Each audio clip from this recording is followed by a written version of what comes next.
धवलगंज नाम के गांव के साहूकार आत्मानंद की बुढ़ापे के कारण मौत हो गई थी और अब उसके दो जवान बेटे, बड़ा बेटा सूर्यकांत और छोटा चंद्रकांत, दोनों पर अपने गांव और हवेली की जिम्मेदारी आ गई। सूर्यकांत ने आज तक आत्मानंद की साहूकारी के कामों में बहुत मदद की थी, इसलिए उसे सब पता था। सूर्यकांत बहुत लालची था। वहीं चंद्रकांत सोच रहा था कि पिताजी के चले जाने के बाद अब उनका सब कुछ मेरा होना चाहिए। एक दिन चंद्रकांत, अब पिताजी को जाकर बहुत दिन हो गए। अब हमारी हवेली और हमारे खेत के साथ बाकी जो कुछ भी है उसके बारे में बात करने का समय आ गया। तुम ठीक कर रहे हो भैया, मैं भी वही सोच रहा था। हमारी ये इतनी बड़ी हवेली है, इतने सारे खेत हैं, उन खेतों के साथ ही गांव वालों के कई खेत उन्होंने कर्जे लेकर गिरवी रखे हैं। पिताजी के लाखों रुपए हैं, उन सबका हिसाब तो करना ही पड़ेगा। तो चलो मैं तुम्हें बताता हूँ कि क्या करना है। मैं बड़ा हूँ और आज तक मैंने पिताजी के सभी कामों में बहुत मदद की है, इसलिए ये सब कुछ मुझे मिलना चाहिए। ये आप क्या कह रहे हैं भैया? सब कुछ आपको क्यों मिलना चाहिए? मैं तो सोच रहा था कि मुझे कुछ नहीं आता तो मैं सब ले लूंगा और आप तो खुद कमा कर खा सकते हैं। चंद्रकांत की इस बात पर सूर्यकांत को बहुत गुस्सा आया। सूर्यकांत दूर पड़ा चाकू उठाता है और कहता है कि अगर तुमने मेरी बात नहीं मानी तो तुम्हें जान से हाथ धोना पड़ेगा। चंद्रकांत, सूर्यकांत का वो रूप देखकर चंद्रकांत बहुत डर गया। चले जाओ इस हवेली से अभी, नहीं तो मुझसे बुरा कोई नहीं होगा। पिताजी के बाद इस हवेली का मालिक मैं ही बनूंगा। ठीक है भैया, मैं जाता हूँ, लेकिन एक बात हमेशा याद रखिए, आप मेरे हक को छीन रहे हैं जो ठीक नहीं है। एक दिन आपको आपके इस लालच की सजा मिलकर रहेगी। जा जा, तेरे धमकियों से मैं नहीं डरता हूँ। तू तो सारी संपत्ति को ऐसे ही हवा में उड़ा देगा। मैंने पिताजी के साथ मेहनत करके ये सब खड़ा किया है, तुम्हें ऐसे ही कुछ नहीं मिलेगा। चंद्रकांत अब हवेली से बाहर आता है। अब उसके पास सिर्फ अपनी जरूरत के कुछ कपड़े हैं। चंद्रकांत गांव में एक छोटी सी झोपड़ी बनाकर रहने लगा। गांव वाले भी उसे ऐसी झोपड़ी में रहते हुए देखकर चौंक गए। चंद्रकांत अब गांव के ही एक बड़े किसान सुधाकर के पास मजदूरी का काम करने लगा।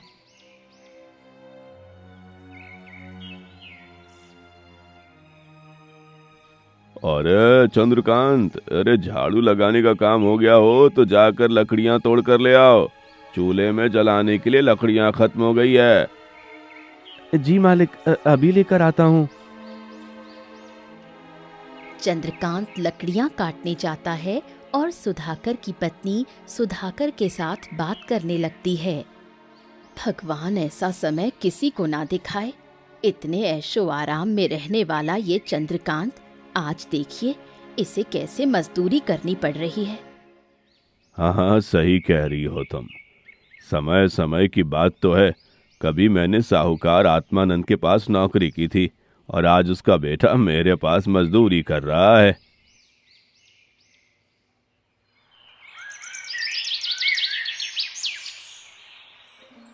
ऐसे ही अब चंद्रकांत सुधाकर के घर काम करके 4 पैसे कमाने लगा। जो थोड़े पैसे मिलते थे उसमें 2 समय की रोटी का इंतजाम करके अपना गुजारा करने लगा। उधर सूर्यकांत अपनी बड़ी हवेली में रहकर साहूकारी के सब काम करने लगता है। कुछ महीने बीत जाते हैं। सूर्यकांत को अपने भाई की थोड़ी भी चिंता नहीं थी और वो अपनी ही दुनिया में मस्त होकर खुश था। उसने गांव की ही एक बहुत सुंदर लड़की सलोनी के साथ शादी भी कर ली थी। एक दिन, सूर्यकांत, इतनी बड़ी हवेली में हम दोनों ही रहते हैं, आपने अपने भाई को हवेली से क्यों निकाल दिया? सुना है कि अब वो बहुत गरीबी में रह रहे हैं। उसे वही करना चाहिए। पिताजी ने उसे पहले कई बार समझाया था कि साहूकारी के कामों में अपना ध्यान लगाए, नया काम सीखे, लेकिन उसने कभी भी पिताजी की बातों पर ध्यान नहीं दिया।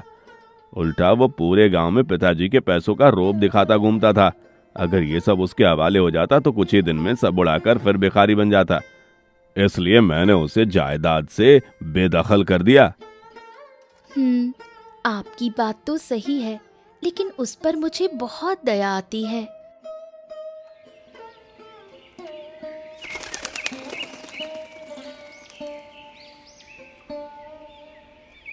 सुधाकर ने एक दिन चंद्रकांत से कहा कि पहाड़ी पर जाकर मिट्टी खोदकर ले आओ। चंद्रकांत कुदाल लेकर चल पड़ा।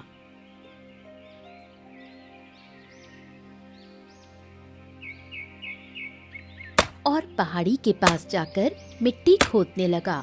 मिट्टी खोदते खोदते उसे एक सुरंग दिखाई दी। उस सुरंग को देखकर चंद्रकांत के मन में उत्सुकता बढ़ गई और वो उस सुरंग में नीचे चला जाता है। सुरंग के नीचे एक बहुत बड़ी गुफा थी, जिसका दरवाजा एक पत्थर से बंद कर दिया गया था। ये क्या? इस गुफा के द्वार ऐसे बंद करके क्यों रखा होगा? लगता है कि इस गुफा के अंदर ऐसा कुछ छुपाया हुआ है जो बहुत कीमती हो सकता है। मैं जाकर देखता हूँ। चंद्रकांत उस पत्थर को हिलाने की कोशिश करता है, लेकिन वो पत्थर नहीं हिलता। चंद्रकांत बहुत कोशिश करता है, लेकिन पत्थर हिलने का नाम नहीं ले रहा था। ये पत्थर तो हिल ही नहीं रहा। अब क्या करूं? कैसे हटाऊं इस पत्थर को? कुछ समझ नहीं आ रहा। तभी चंद्रकांत को ऐसा महसूस होता है कि जैसे जमीन हिल रही है। वो दूर जाकर छुप जाता है। घोड़ों पर सवार 7 नकाबपोश वहां आते हैं और उस गुफा के दरवाजे के पास आकर रुक जाते हैं। उन सब का सरदार गुफा के दरवाजे के पास आता है और एक चांदी का सिक्का उस दरवाजे पर चिपकाता है। उसके ऐसा करते ही गुफा का दरवाजा खुल जाता है और वो 7 अंदर चले जाते हैं। चंद्रकांत छुपकर देखने लगा। गुफा के अंदर से तेज रोशनी आ रही थी।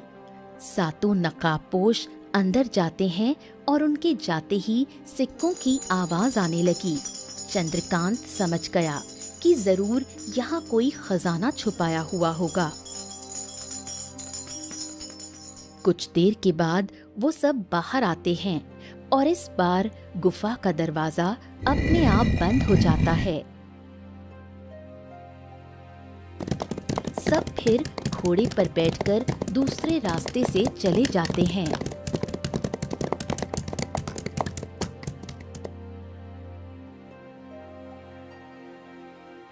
अच्छा, तो ये गुत्थी है इस दरवाजे को खोलने की।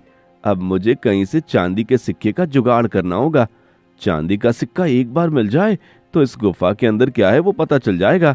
लेकिन चांदी का सिक्का कहाँ से लाऊं? हवेली में हजारों चांदी के सिक्के पड़े हैं, पर वहां जाकर कोई फायदा नहीं। सुधाकर जी, उनसे एक बार पूछना चाहिए, शायद वो मुझे एक सिक्का दे दें।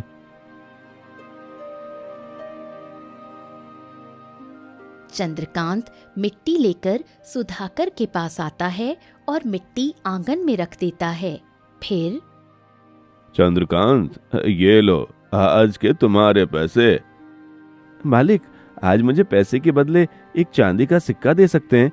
मुझे आज एक चांदी के सिक्के की बहुत जरूरत है। अरे, तुम्हें आज चांदी के सिक्के की जरूरत क्यों पड़ गई भला? मालिक, वो मैं आपसे बाद में बताता हूँ। बस आप मुझे थोड़े समय के लिए एक चांदी का सिक्का दे दीजिए, मैं बाद में आपको सिक्का लौटा दूंगा। इतना विश्वास तो करते हैं ना आप मुझ पर? तुम पर विश्वास तो करता हूँ चंद्रकांत, बस मुझे ये समझ नहीं आ रहा कि तुम्हें सिक्के की जरूरत क्यों है। वो आपको अभी नहीं बता सकता मालिक।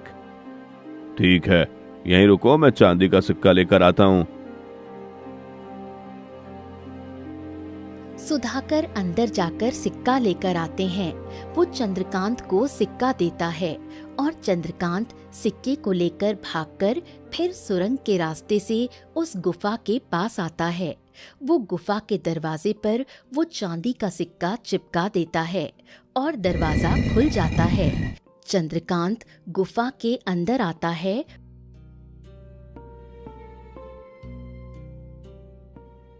और अंदर आकर उसके होश उड़ जाते हैं। उस गुफा में सोने चांदी के सिक्कों के ढेर लगे हुए थे। साथ ही बड़े बड़े पिटारों में सोने और हीरों के गहने रखे हुए थे। ये इतना बड़ा खजाना देखकर चंद्रकांत की आंखें चमक जाती हैं। मुझे तो पता ही नहीं था इस गुफा में इतना बड़ा खजाना हो सकता है। इस खजाने का थोड़ा सा भी हिस्सा अगर मैं ले लूं तो मेरी जिंदगी संवर जाएगी। ऐसा सोचकर चंद्रकांत उस खजाने से चांदी और सोने के सिक्के उठाकर पोटली में रख देता है। वो पोटली को छुपाकर गुफा के बाहर आता है। गुफा का दरवाजा बंद हो जाता है और चंद्रकांत पोटली को अपने घर ले आता है। सुधाकर का चांदी का सिक्का लौटाकर चंद्रकांत अब सिक्के गिनकर रख देता है। वो उस गुप्त खजाने के बारे में किसी को कुछ नहीं बताता और रोज थोड़े थोड़े सिक्के खजाने से ले आता है। अब धीरे धीरे चंद्रकांत के पास बहुत सारे पैसे हो गए और वो अमीर बन गया। वो सूर्यकांत की हवेली के पास ही अपनी खुद की बड़ी हवेली बना लेता है। ये देखकर चंद्रकांत, तू इतना अमीर कैसे बन गया? हाँ, जो मेरी हवेली से बड़ी हवेली बना ली तुमने। भैया, आपने मुझे जायदाद से बेदखल कर दिया था, लेकिन मेरे नसीब से नहीं। मेरे नसीब में धनवान बनना लिखा था, वो मैं बन गया। बाकी आपको मेरे किसी बात से मतलब रखने की जरूरत नहीं। चंद्रकांत की ये बात सुनकर सूर्यकांत अपनी हवेली में आ जाता है। वो ये बात ठान लेता है कि चंद्रकांत के अमीर बनने का राज वो जान कर रहेगा।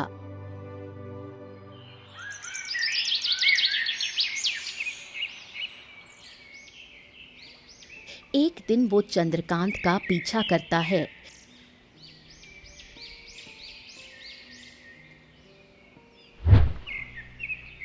तब उसे पता चलता है कि चंद्रकांत कहाँ जाता है। वो भी चंद्रकांत के पीछे गुफा में चला जाता है और गुफा में ही छिप जाता है।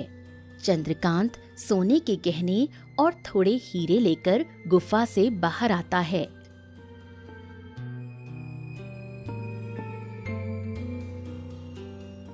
उसे बाहर गया हुआ देखकर सूर्यकांत अब खजाने के पास आता है।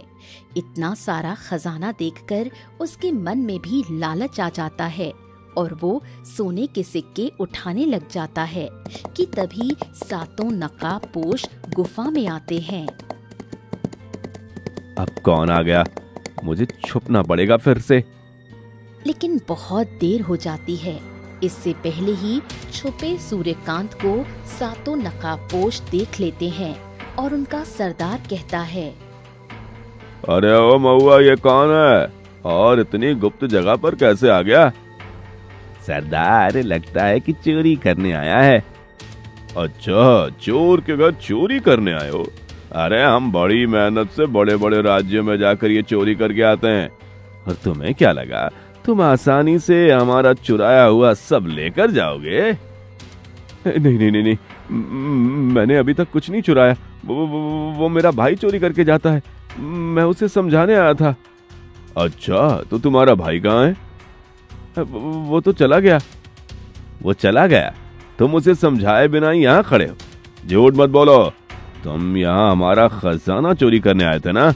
महुआ, कालिया, मार डालो इसे, फेंक दो इसकी लाश गुफा के बाहर चील कौवों के लिए। सूर्यकांत अब समझ जाता है कि वो नहीं बच सकता। फिर भी वो भागने की कोशिश करता है, लेकिन महुआ और कालिया उसे पकड़कर मार डालते हैं और उसकी लाश को बाहर फेंक देते हैं।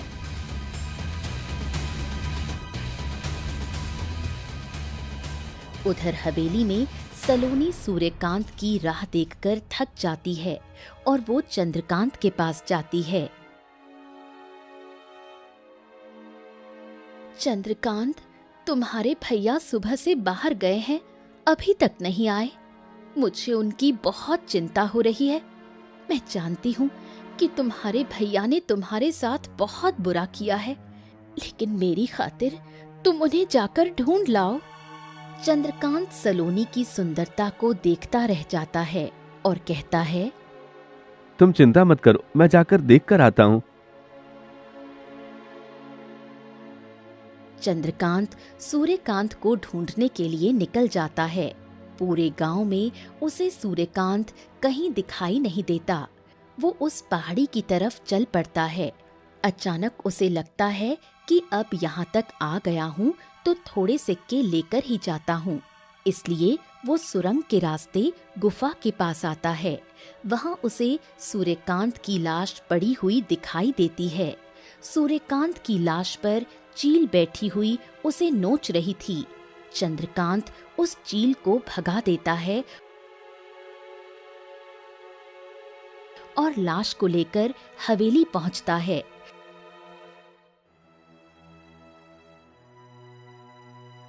सूर्यकांत की लाश को देखकर सलोनी रो पड़ती है। ऐसा कैसे हो गया? अचानक इनकी मौत कैसे हो गई?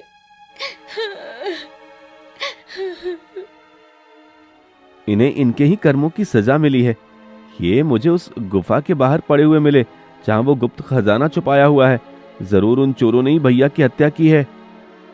चंद्रकांत सलोनी को सब बता देता है। भैया ने लालच में आकर मुझे जायदाद से बेदखल कर दिया और आज मेरा पीछा करके उन्होंने अपनी मौत बुला ली।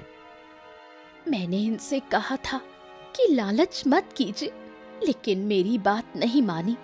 अब मैं क्या करूंगी? अकेली कहाँ जाऊंगी? कैसे रहूंगी? तुम चिंता मत करो, मैं तुम्हारे साथ रहूंगा, तुम्हें अपनी पत्नी बनाऊंगा। क्या तुम एक विधवा से शादी करोगे? नहीं, मैं एक बहुत ज्यादा सुंदर लड़की से शादी करूंगा। मैंने जब तुम्हें पहली बार देखा तुम पर मोहित हो गया था। अगर तुम तैयार हो तो हम दोनों शादी करके मेरी हवेली में रहने जाएंगे, जो इससे भी बड़ी है। सूर्यकांत की मौत को 1 महीना बीत जाता है। चंद्रकांत सलोनी से शादी कर लेता है। अब दोनों पति पत्नी खुशी से रहने लगते हैं। एक दिन, सुनो चंद्रकांत, तुम इतने सारे गहने और सिक्के लाते कहाँ से हो? मुझे भी दिखाओ कभी। ठीक है, अगली बार मैं तुम्हें साथ लेकर जाऊंगा।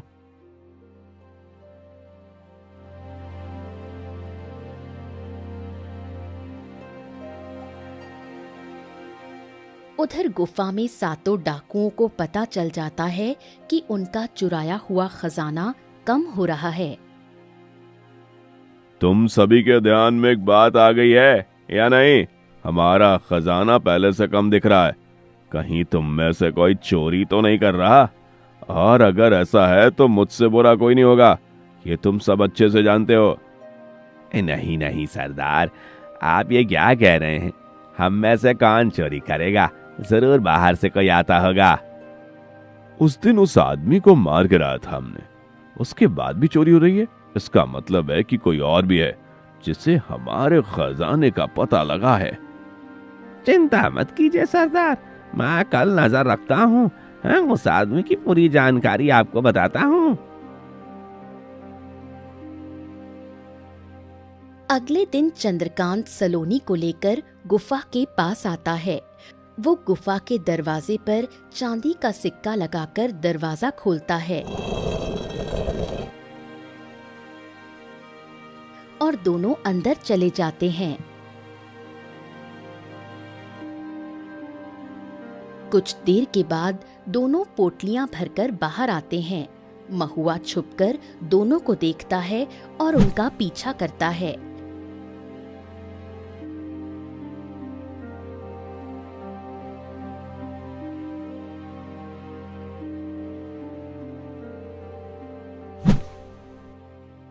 चंद्रकांत और सलोनी दोनों अपनी हवेली में जाते हैं और महुआ अपने साथियों के पास आता है।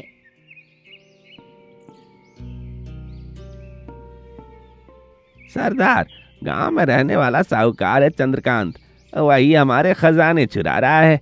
उसे हमारे खजाने को खोलने का राज भी पता है। इसका मतलब है कि हमें खजाना यहाँ से कहीं और छुपाना होगा। चलो आज रात को ही हम खजाने की जगह बदल देते हैं। आगे कुछ और गुफाएं हैं, वो हम खजाने को वहीं छुपा देंगे। लेकिन मैं उस चंद्रकांत को छोड़ूंगा नहीं, उसे भी अपने भाई के पास पहुंचाकर ही दम लूंगा। सातों मिलकर खजाने को दूसरी गुफा में छुपा देते हैं। फिर एक दिन चंद्रकांत और सलोनी उस गुफा के पास आते हैं और चांदी का सिक्का उस दरवाजे पर लगाकर अंदर चले जाते हैं। लेकिन इस बार गुफा के अंदर कुछ नहीं होता। अरे, ये गुफा तो खाली पड़ी है, खजाना कहाँ गया? लगता है डाकुओं को पता चल गया है कि उनका चुराया हुआ सामान हम चुरा रहे हैं, इसलिए उन्होंने उसकी जगह बदल दी होगी। फिर अब हम क्या करेंगे? कुछ नहीं, हमारे पास तो वैसे भी बहुत सारा धन है। आज तक हमने भी कम नहीं लूटा है उन डाकुओं को, और हमारी 2 हवेलियां और बाकी जायदाद भी तो है। दोनों गुफा के बाहर आते हैं। तब सरदार एक पेड़ के पीछे छुपकर दोनों को देख लेता है। चंद्रकांत को देखकर वो गुस्से से आगे आने ही वाला होता है कि तभी उसकी नजर सलोनी पर पड़ती है और वो सलोनी की सुंदरता को देखकर उस पर मोहित हो जाता है। वो पीछे हटता है और कुछ सोचकर उन्हें जाने देता है। अगले दिन वो वेश बदलकर एक प्रवासी का रूप लेकर चंद्रकांत की हवेली के पास आता है। वो अपना नाम नीलकंठ बताता है। साहूकार जी, मैं एक प्रवासी हूँ, दूर से गांव में आया हूँ और बहुत दूर तक जाना है। आज रात यदि आप हवेली का प्रबंध कर दें तो आपकी बड़ी कृपा होती। चंद्रकांत नीलकंठ को ध्यान से देखता है। उसे देखकर वो समझ जाता है कि ये बहुत धनवान है। फिर हाँ, क्यों नहीं, हम तो सबकी मदद करते हैं, आपकी भी करेंगे। आप आइए, मेरी पत्नी आपको स्वादिष्ट भोजन खिलाएगी।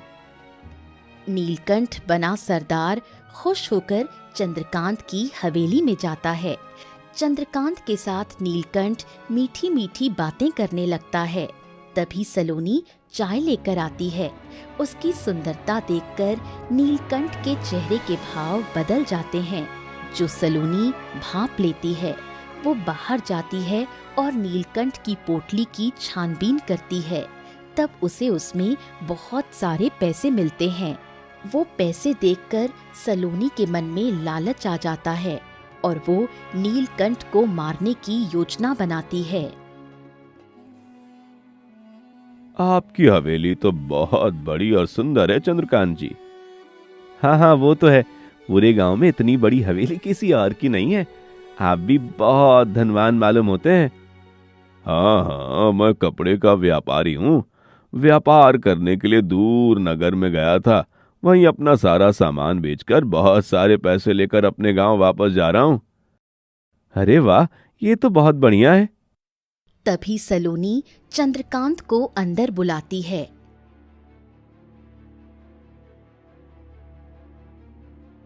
नीलकंठ की पोटली में बहुत सारे पैसे हैं।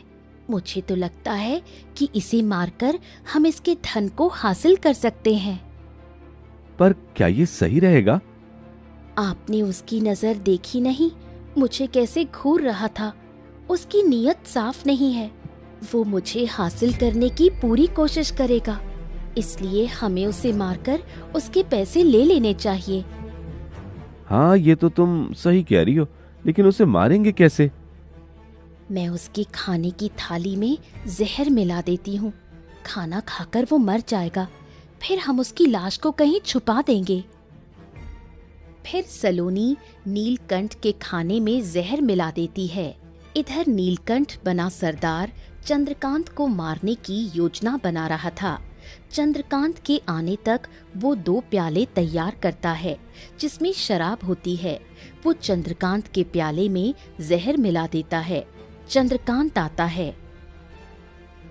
चलिए नीलकंठ जी, खाना खाते हैं। मेरी पत्नी ने बहुत स्वादिष्ट खाना पकाया है। अरे खाना तो खा लेंगे, पहले हमारी दोस्ती के नाम एक एक प्याला हो जाए। ये लीजिए, मैंने आपके लिए ये प्याला बनाया है। अरे नहीं नहीं, मुझे नहीं चाहिए। नहीं, थोड़ा सा तो आपको पीना ही होगा। तभी सलोनी भी आती है। चंद्रकांत नीलकंठ को कहता है कि आप मेरे प्याले से पीजिए, तभी मैं पीऊंगा। तब नीलकंठ हड़बड़ा जाता है, वो नहीं नहीं कहने लगता है और सलोनी समझ जाती है कि कुछ गड़बड़ है। वो चंद्रकांत को धक्का देती है और उसके हाथ से वो जहरीला प्याला नीचे गिर जाता है। ये देखकर नीलकंठ गुस्सा हो जाता है, लेकिन सलोनी को देखकर अपने गुस्से पर काबू पा लेता है। चंद्रकांत जी, मुझे एक जरूरी काम याद आ गया और मेरा अभी जाना बहुत जरूरी है। अरे लेकिन खाना तो खाकर जाइए।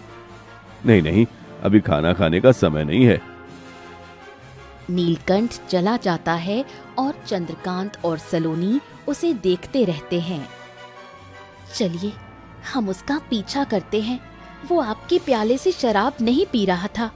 इसका मतलब है कि इसका जरूर कोई राज है। हमें पता करना पड़ेगा। दोनों नीलकंठ के पीछे चलने लगते हैं। नीलकंठ अपने खजाने के नए ठिकाने पर आता है। वो अब अपने असली रूप में आता है। वो अपने साथियों से कहता है, मुझे वो औरत चाहिए किसी भी हालत में। तो फिर सरदार, मार डालो उसे। हाँ, मारना तो है उसे, पर पहले उसकी उस सुंदर पत्नी को भगाकर यहाँ से ले आएंगे।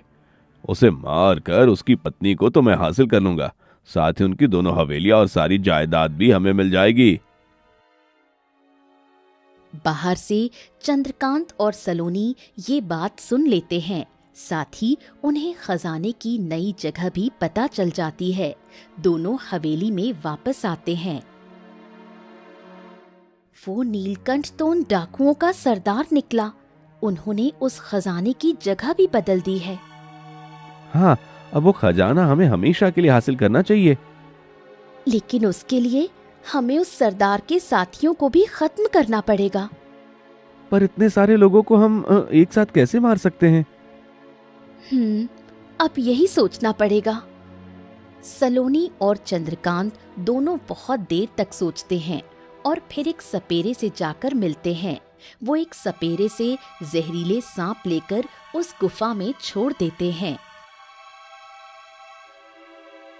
अब देखना, ये सांप एक एक डाकू को डसकर उनकी हत्या कर देंगे। फिर ये पूरा का पूरा खजाना हमारा हो जाएगा। हाँ, वो सरदार मुझे मारकर मेरी पत्नी को हासिल करना चाहता था, लेकिन अब ये सारे मारे जाएंगे। कुछ ही देर में सब सांप गुफा में जाते हैं और सभी डाकुओं को डस लेते हैं। सभी डाकू कुछ ही पलों में ढेर होकर नीचे गिर जाते हैं और मर जाते हैं।